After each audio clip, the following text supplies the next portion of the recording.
The sky was an oppressive grey, thick with the kind of clouds that never quite got around to raining. Maya Donovan stepped out of the rental car and stared at the house she hadn't seen in nearly 4 years. The white paint on the shutters had peeled, and the flower beds were choked with weeds, but otherwise it looked the same, stuck in time like the whole town. She stood at the curb, her black coat clutched tightly around her like a shield. A funeral should make everything feel final, she thought. But this just felt like another open door to something she wasn't ready to walk through. Her father's funeral had drawn out people she hadn't seen since high school, neighbors, church friends, the kind of folks who remembered her as Little Maya, who now looked at her with sad, knowing eyes. The wake earlier that morning had been full of hushed condolences and stiff hugs. She'd endured them with a practiced smile. Now came the harder part, staying in the house with Ellen. Her mother. No.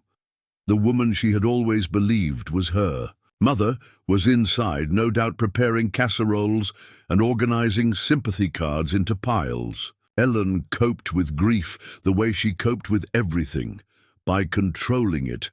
Maya wasn't ready for that. With a deep breath, she hoisted her small suitcase from the trunk and made her way up the front path. The door creaked as she stepped inside, and the scent hit her instantly. Lemons and old wood. Home. Maya? Ellen's voice came from the kitchen, brisk and composed. "I'm here," she replied, slipping off her shoes. Ellen appeared a moment later, wiping her hands on a dish. Towel. Her grey hair was swept into a tight bun, her makeup immaculate. Only the puffiness around her eyes betrayed the strain of the past few days. "You should eat something," she said immediately. "I made your favorite, tuna casserole." "I'm okay," Ellen pressed her lips together. "You've hardly eaten all day." I said, "I'm fine, Ellen." The use of her first name hung between them like smoke. Ellen said nothing, just turned back toward the kitchen. Maya exhaled.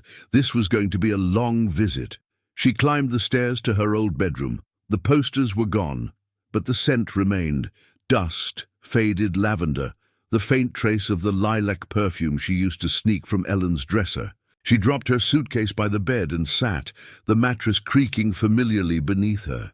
This house held so many memories, but they felt hollow now, like echoes of someone else's life. Her father's sudden heart attack had shocked them all. He'd been the quiet glue that kept the family stitched together. Without him, it felt like the seams were unraveling. Downstairs, the doorbell rang. More visitors. Probably one of Ellen's church friends or another neighbor offering condolences and a cold casserole. Maya stayed upstairs.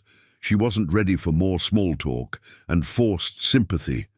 But the voice that floated up the stairs stopped her in her tracks. "Hey, Ellen. Sorry I'm late. Rachel." Maya froze. She hadn't seen Rachel in over 3 years. Her older sister had always been the wild one, the rebel who left town at 19 and only came back for major holidays. They spoke occasionally by phone, but Rachel had built a life elsewhere in New York. She was successful, secretive, and slippery as a shadow. Maya crept to the top of the stairs and peeked down. Rachel was standing in the doorway, dressed in a sleek black dress and leather boots, her red hair pulled back. She looked like she'd stepped out of a magazine ad for grieving with style.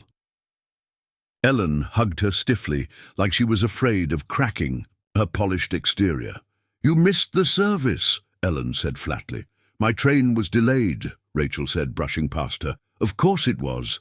Maya descended slowly, heart tight in her chest. Rachel turned at the creak of the stairs, her cool mask breaking into something warmer. "Hey, kid." "I'm not a kid," Maya said, but she was smiling. Rachel crossed the room and wrapped her in a hug that was both familiar and strange. She smelled like cigarettes and vanilla lotion. Maya remembered that smell. She remembered Rachel reading to her as a child, singing off-key while brushing her hair. "How are you holding up?" Rachel asked, pulling back to study her. "I'm managing." Rachel looked her over, something unreadable in her eyes. You look like him, you know. Yeah, Maya said softly. Everyone keeps saying that. They stood in silence for a beat too long before Ellen interjected. Well, now that you're here, I suppose we should go through Dad's things sooner rather than later. Can't it wait? Maya asked, already exhausted. It'll be harder the longer we wait. Closure is important. Maya rolled her eyes. Rachel smirked. Let's do it tomorrow, Rachel said. Tonight we drink cheap wine and toast to Tom Donovan. Ellen pursed her lips, but didn't argue. Rachel had always been the only one who could talk back to her without consequence. That night, after dinner, Ellen retired early, claiming exhaustion. Maya and Rachel stayed up in the living room, wine glasses in hand, an old jazz record playing in the background. So, tell me, Rachel said, swirling her glass. You seeing anyone? Maya shook her head. Not really. Smart. Men are a mess, says the woman who changes boyfriends like socks. Rachel laughed. Touché. There was a pause. Rachel's smile faded. Dad was a good man, she said quietly. Yeah. He always tried to protect you. Maya tilted her head. From what? Rachel hesitated, then took another sip of wine. Never mind. Forget I said anything. Maya frowned, but Rachel had already changed the subject. Later, long after Rachel had gone to bed in the guest room and the house was quiet, Maya sat alone, staring at the flickering shadows on the ceiling. Something about Rachel's tone, her look earlier, it didn't sit right. She got up, crept to the attic ladder and pulled it down. She needed to know. What she found would change everything. The attic was colder than she remembered. Dust hung in the air like mist, swirling in the weak glow of the flashlight Maya held between her teeth. Wooden beams groaned beneath her feet as she moved carefully, her breath visible in the chill. The last time she'd been up here, she was 13, sneaking Christmas gifts with Rachel. Her sister had insisted she could guess everyone by weight alone. It had felt like mischief back then, secret and thrilling. Now the attic felt like a tomb, heavy with time and secrets. Maya swept her light across the piles of boxes, bins, and furniture draped in yellowing sheets. Everything up here had been untouched for years. She wasn't sure what she was looking for. Only that Rachel's words, "He always tried to protect you," had stuck in her mind like a burr. Protect her from what? What had her father been hiding? She reached a stack of old file boxes labeled taxes and papers in her father's neat, blocky handwriting. One box sat at the bottom, unmarked. Curiosity stirred. She pulled it free. The tape was brittle and peeled away easily. Inside were old photographs, newspaper clippings, and a thin brown folder marked Maya, 1997, her birth year. Heart hammering, she pulled the folder out and opened it. The first thing she saw was a birth certificate, her own, except mother, Ellen Donovan, father, Thomas Donovan. Nothing surprising there, until her eyes caught something scribbled on the corner in her father's handwriting, filed under Ellen's name. Don't trust the hospital to keep it sealed. Filed under Ellen's name. Sealed, confused, she flipped through the rest of the contents. Medical forms, a handwritten letter, and then, tucked at the back, a second birth certificate. Maya blinked. It had her name, Maya Rose Donovan, but the mother's name was Rachel Donovan. Her hands began to shake. She read it again, and again. Mother Rachel Donovan. Father. Unknown. No, she whispered. It couldn't be.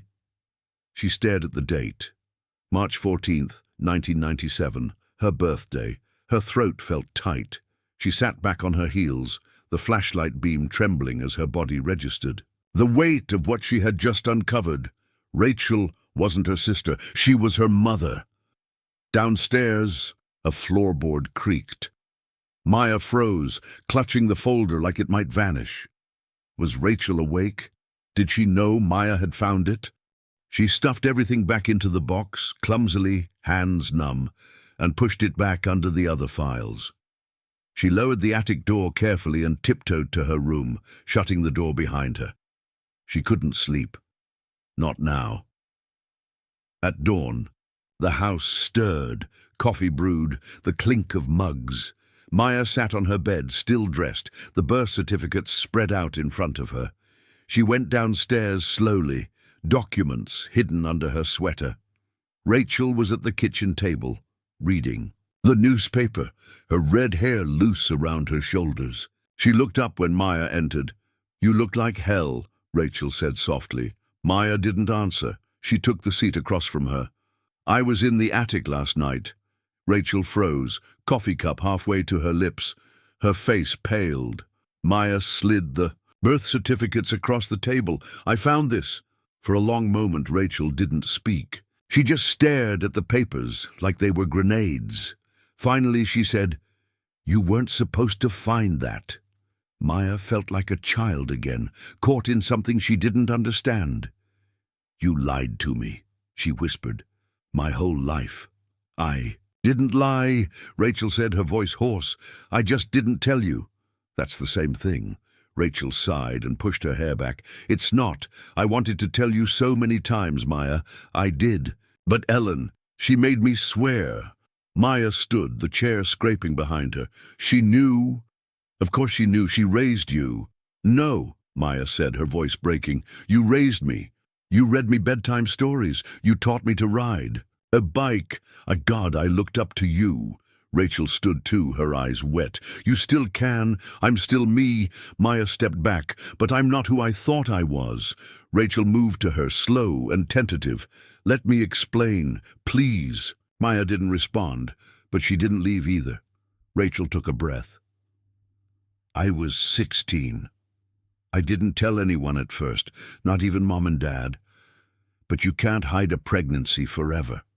When they found out, they were furious. Dad wanted me to have you and give you up, but I couldn't. I loved you the moment I felt you move." Maya blinked, tears gathering. "They said the only way to keep you was to pretend Ellen was your mother. Small town people talk. Mom agreed to raise you as hers, and I went along with it, for you. I never stopped being there, Maya. Every step of the way." Maya collapsed into a chair, her voice a whisper. "So who's my father?" Rachel's expression shuttered. "I don't know," she said. "It was one night. A mistake. I was scared. I never saw him again." Maya's world tilted. "You should have told me. I wanted to, but I was afraid I'd lose you." Silence hung heavy in the kitchen. The clock ticked. The coffee went cold. Finally, Maya said, "Does Ellen know I found out?" Rachel shook her head. "Not yet. I don't know if I can forgive her." Rachel's voice cracked. "Forgive me first." Maya looked at her, really looked, and saw not her wild, untouchable sister, but a woman who had carried the weight of a secret for 2 decades, a girl who had made an impossible choice, a mother. "I don't know if I can," she whispered. Rachel nodded. "Then let me earn it." Maya didn't speak to Rachel for 3 days. She moved through the house like a shadow, avoiding the kitchen in the mornings and the living room in the evenings, waiting until she heard Rachel's footsteps fade upstairs before she ventured out of her room. They orbited each other like ghosts, both present, neither fully visible. It wasn't anger anymore. It wasn't even betrayal. It was confusion, a hollow sort of ache she couldn't put into words. How did you mourn a relationship that never really existed? How did you face the person you'd called sister when she had been someone else all along? Rachel tried twice, once with a gentle knock on her door, once with a cup of tea left outside it. But Maya couldn't open it. Not yet. She needed answers first, and there was only one person left in the house who could give them: Ellen Donovan, her grandmother, or mother, depending on which name carried more weight now. Maya found her on the porch in her favorite chair, knitting something soft and grey. The wind rustled the chimes above them, and the sky was heavy with storm clouds. "Gran," Maya said, standing at the screen door. Ellen looked up, her blue eyes squinting. "Oh, sweetheart." Come sit. Maya did, slowly, folding herself into the seat beside her. They sat in silence for a while. The wind picked up. Finally, Maya said, "You knew. It wasn't a question." Ellen's knitting needles stopped.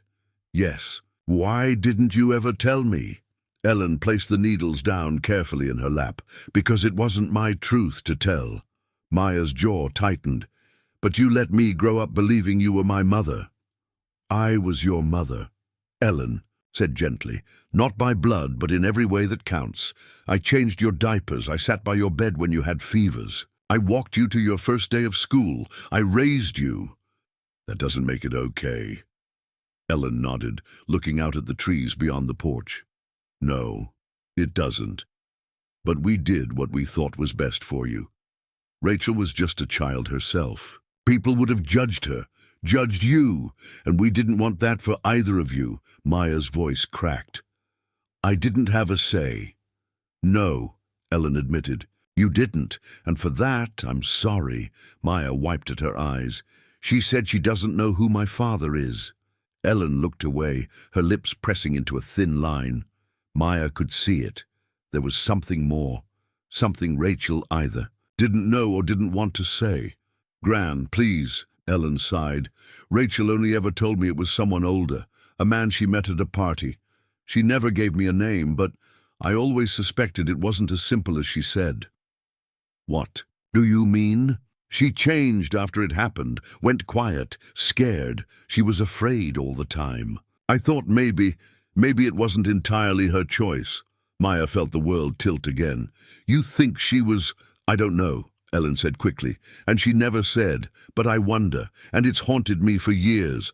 Maya sat back, her stomach churning. Was her existence the result of something darker than a one-night stand? She suddenly needed air. She stood up, murmured something about needing a walk, and left before Ellen could stop her. The neighborhood was quiet, humid, with the sky hanging low. She walked aimlessly, passing old homes and picket fences and flower beds in bloom. The town looked the same as it always had, small, still, safe. But it wasn't. Not anymore. By the time she got back, it had started to rain. Rachel was in the kitchen when she walked in, rinsing dishes at the sink. She turned, startled, as Maya stood there, dripping slightly. "Hey," Rachel said cautiously. "Did you talk to Mom?" "I did." A pause. "She told me you might have been hurt," Maya said quietly. "Back then." Rachel closed her eyes, took a deep breath. "I was," she said finally. "Not in the way you're thinking, but yes." She turned off the faucet and leaned against the counter. "I was in love with someone older. He said he loved me too, made me feel special, seen. I was 16 and stupid and wanted to believe it was real." Maya didn't speak. "He was 22, college student home for the summer. I never told him I was pregnant. By the time I found out, he was gone. I don't even know if he knew what he did." Maya stepped closer. "Did you ever try to find him?"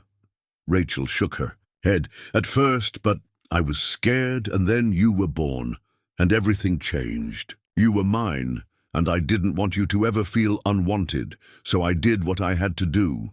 Maya watched her for a long moment. Finally, she said, "I want to know everything, all of it. No more secrets." Rachel met her eyes, and for the first time in days, Maya saw her sister again, the girl who used to braid her hair and sneak her extra dessert, and now the woman who had carried the truth like a burden for 2 decades. "I promise," Rachel said, voice soft. "No more lies." Maya nodded. "Good, because I think I want to get to know my mum." A smile broke across Rachel's face, uncertain but hopeful. The days that followed were quieter, but not in the strained, icy way they used to be. The silence now felt like a pause, like a breath between verses. Grace still shut her door sometimes, and Mark still hesitated before knocking, but something had shifted. They weren't walking on glass anymore. They were just learning how to walk together.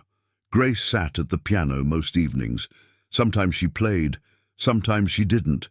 But every night, Mark sat nearby, reading, folding laundry, or just being there. He didn't ask her to play, he didn't push, he only stayed. On Friday evening, after a particularly long silence, she turned and asked, "Do you still have that old camcorder?" Mark blinked. "From when you were little?" She nodded. "It has a better mic than my phone. And if I want to try recording again for that Berkeley program." A beat passed before Mark smiled. "I'll find it." It took 2 hours and 3 boxes of ancient Christmas decorations, but he finally found it, dusty but intact, tucked in the attic behind a plastic wreath. He brought it down like a trophy. Grace actually smiled. Thanks. She didn't record that night, or the next. But she tuned the piano, rewrote parts of her arrangement. Mark helped her figure out how to angle the camcorder so the keys were visible without cutting off her face. On the 3rd night, she told him to leave the room. "I can't do it if someone's watching." He raised his hands in surrender. "Got it." But he left the door cracked open. From the hallway, he listened. The piece began softly, hesitant at first, then stronger. It was the same song she'd been playing for weeks, but this time it had shape, soul. She'd rewritten the bridge, added a grace note here, dropped a flourish there. It wasn't perfect. She flubbed a chord once, but she didn't stop. She played through. When the final note rang out and faded into the stillness, Mark closed his eyes. He didn't need to see her to know she'd done it. The next morning, Grace burned the recording to a flash drive. Mark offered to help email it to the program director, and to his surprise, she said yes. They didn't say anything more about it, but that night, Grace came downstairs during dinner and set a plate at the table beside him, not across from him. Beside. As they ate, Mark asked, "Did you ever hear your mum's last recording?" Grace blinked, caught off guard. "She made one," he nodded. "She said she wanted to leave something for you, but I never found it. I assume she never got the chance." Grace's brow furrowed. "She might have saved it on her laptop." Mark stood. "It's in the closet upstairs." Together they climbed the stairs and dug through the back of Grace's closet until they found it, an old MacBook with flower stickers peeling at the edges. The battery was long dead, but they found a charger, waited, and then watched it flicker back to life. There, in a folder labeled simply, "For G," was a video file. They sat on the bed, shoulder to shoulder, and pressed play. Rachel appeared on screen, hair thinner than Grace remembered, smile soft but tired. She was wearing a pale blue scarf Grace had always loved. "Hi, baby," she said. "If you're watching this, it means I'm not there anymore. And I'm sorry. God, I'm sorry for everything I won't get to see. Your first heartbreak, your first solo, college." Grace's hand flew to her mouth. "But I want you to know something. You are more than enough. You're not just talented. You're brave. You're fierce. You fight harder than anyone I know. And even when you fall apart, you always rebuild." Rachel took a shaky breath. "I hope your dad's with you. I hope you let him in. He was scared, but he loved you. I promise he did." Mark wiped his eyes. Grace didn't move. "I'm so proud of you," Rachel whispered. "Play something beautiful. For you. For me." The screen faded to black. They sat there in silence until Grace finally leaned her head on Mark's shoulder. He didn't speak. He just stayed there. The acceptance email came on a quiet Tuesday. Grace didn't say anything at first. She sat at the kitchen table, staring at the screen like it was in a different language. Mark was sorting through bills when he noticed her frozen expression. "What is it?" She turned the laptop toward him. "Congratulations. We are pleased to offer you admission to the Berkeley Summer Performance Program." He blinked, then smiled tentatively, unsure if she was happy or stunned or something in between. Grace's lip trembled. "I didn't think they'd take me. I sent it in late." Mark walked over and placed a hand on her shoulder. They saw what mattered. She nodded, not speaking. Then, in a voice just above a whisper, she said, "I wish she could hear me play there." Mark swallowed hard. She will. They didn't say much after that. There was a quiet kind of reverence to the moment, like even breathing too loudly might scare it away. That night, Grace sat at the piano again. This time, she didn't close the door. Mark sat in the hallway with a book, pretending to read, but never turning the page. She played something new. Not the audition piece, not a cover, something entirely hers. It was slow and strange at first, delicate like walking barefoot across glass, but it grew, swelled, became something soaring. There were hints of the lullaby Rachel used to hum, the one she sang when Grace had fevers or bad dreams. Notes threaded through the melody like echoes of memory. It was a conversation in music between who Grace had been and who she was becoming. When she finished, Mark stepped quietly into the room. "What do you call that?" She didn't look at him. "Letter to Mom." He didn't trust his voice enough to answer. Instead, he opened the small drawer of the piano bench and pulled out an old portable recorder Rachel had used for years, forgotten until now. He set it down gently on the piano's edge and clicked record. "Play it again," he said. Grace looked at him. "Why?" "Because she asked you to play something beautiful, and we'll send it to her."